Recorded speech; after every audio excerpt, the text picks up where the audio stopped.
All right, welcome back to the garage. And I thought it was probably time to do an update on the Shimi, the lightweight rebuild.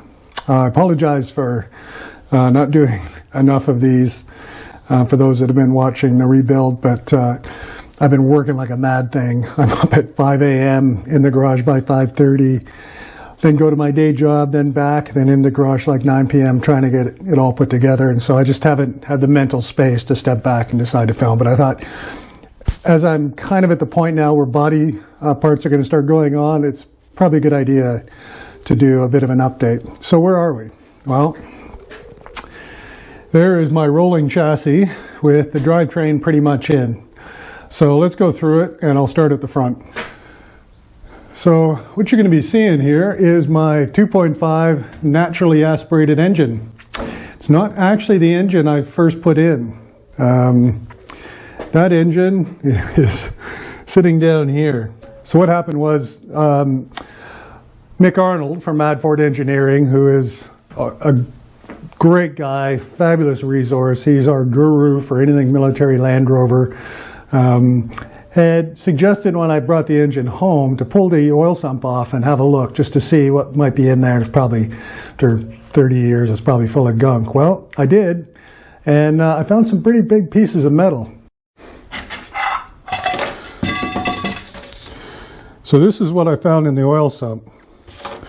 And one of them had some printing on it, so I sent a picture to Mick, and being the expert that he is, he basically said, well, that's part of one of your piston skirts. And so I had to look up inside, and sure enough, piston number 4, the skirt had fractured. So it was still running fine, but every time the piston would come down to the bottom of its range of motion, it would probably twist a little bit. So sooner or later, that entire piston was going to fracture. So probably a good thing. So where did this engine come from? Well, when I was talking about it with Mick, I said, listen, I'm going to need to find another engine because I don't have time to rebuild this one. And he said, well, I happen to have just pulled a 2.5 out of a Wolf Titanus, however you pronounce it, that he brought down from Scotland. And he'd driven it all the way from Fife in Scotland, ran fine. And he said, listen, I'm not doing anything with it. You can have it. Just give me the old one to rebuild. Mick is just, it's good to have friends like Mick. And I strongly recommend, if anyone's doing anything with a military Land Rover or any Land Rover, give Mick a call up at Mad Ford Engineering. Anyway, so this is actually a later model of the 2.5. It's got the oil breather system built into it that drains down to the tank. The old system, the oil breather would go into your air intake manifold. It would get all kind of oily and greasy, or it would go into your air filter, and that made a mess. So that was a later modification. So I'm really happy about that. So anyway, it went in pretty well. Now, if you remember, we were talking about how I was going to put in the engine, because the bottom left side down here, the timing case cover interferes with the chassis engine mount. So all I really did was I got a couple of pieces of 6mm flat bar and drilled some holes and just basically shifted the engine mount by about 5 centimeters. And that lifted the engine 5 centimeters, and it went in just fine using the standard Series 3 mount, the chassis mount, so I didn't have to cut anything. It sits a bit high, which had its own challenges. So one of those challenges was this. I've now got a hole in my bulkhead because the top of the rocker cover wouldn't go all the way in, or it would. I could get it in, but I would never get the rocker cover off. And since I wanted to be able to adjust the tappets periodically, I needed to actually cut out a chunk of the lightweight bulkhead. Now, if this had been a standard Series 3, they don't have that. But the lightweight has this extension here, and so I've cut it out. I'm just going to fabricate a little plate steel cover to go on the inside, and then seal that up with Tiger Seal or something, so I'm getting any exhaust fumes into the cab. Well, anything that I can avoid. So anyway, the engine's all in. I've got the Series 3 radiator on. Shimi had on these twin electric fans earlier. I'll probably leave those. As you can see, there's not really a lot of clearance in there between the front of the engine, the water pump, and the radiator anyway. It's one of the challenges working with an old series. I've got my new larger size brake servo in. Fit fine. Actually, I've still got a bit of clearance, probably about, better than a centimeter, maybe 1.5 centimeters to the clutch system. So yeah, all good. So at the front of the vehicle, everything has gone in really, really well. So if you remember, the next sort of major modification to the Lightweight was the gearbox. So here we go. There is the Winchester gears, modified R380 and LT230 sitting in Shimi. So it bolts up just fine. I bought the full kit, so it comes with everything. They talk about maybe fitting the old series gear stick lever. I'm not that fussed about it. So that's got my old LT77 gear stick on it. I am going to get the Heritage ball with the R380 numbers printed on it. But anyway, the big factor is how is I going to mount it?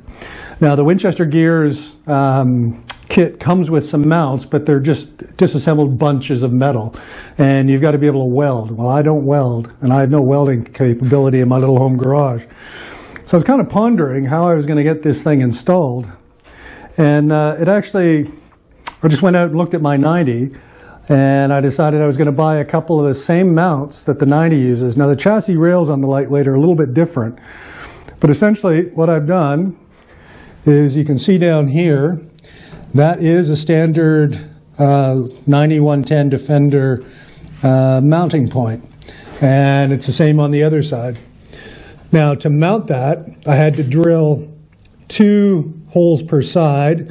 The holes were 11 millimeters in diameter for an M10 bolt, and there's a crush tube in each one.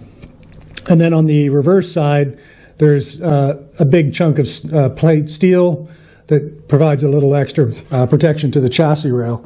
So those bolted in really, really well. Now this is the bottom part of that Defender engine mount. Obviously it extends down below the chassis rail. And the chassis rails on the series Lightweight they're not as deep as a 110. So a 110 one would be down here, so you'd have a third bolt. So because I couldn't get that third bolt in, I put in the bolt-in removable cross member. And I don't know if you can see it very well, but I've added one more rubber engine mount, and the gearbox actually sits on it. So the gearbox is mounted in with 3 sort of mounting points to take up the weight. So I figure that's a pretty good system. So the other thing about the Winchester gears kit is the extended top housing on the R380. So if I didn't have this on, I was just running a standard top housing, the gear shift would actually be coming out about here, which would be interfering with the seat box. In fact, the gear shift would sit right about where the seat box is. So what Winchester gears did is they just extended the top housing by about 100 millimeters. And all it really is, no big technology difference, it's just a longer shaft that goes out to the selector, the gear shift selector, and then back in, and it's all standard parts. It's just that one extended bit there. And then obviously you're going to have different high-low range and 2-wheel drive, 4-wheel drive. So they just come off, there's an extension coming down off the housing, there's a little pivot gear, and they just connect up here and here. And to be honest, I've played around with them a little bit. This works significantly easier than the slightly fussy setup you get in a standard 90 or 110 with that little tiny knob for high and low and diff lock and the rest of it. This is actually really simple to use, so I'm actually really impressed by it. So yeah, thumbs up to Winchester gears for that. So if you remember, another thing I was concerned about, and people who've seen the kit are concerned about, and even talking to the owner of Gwyn Lewis about it, he was concerned about, is the short rear prop shaft. Because the R380 and LT230 are longer, you have to get a shorter prop shaft.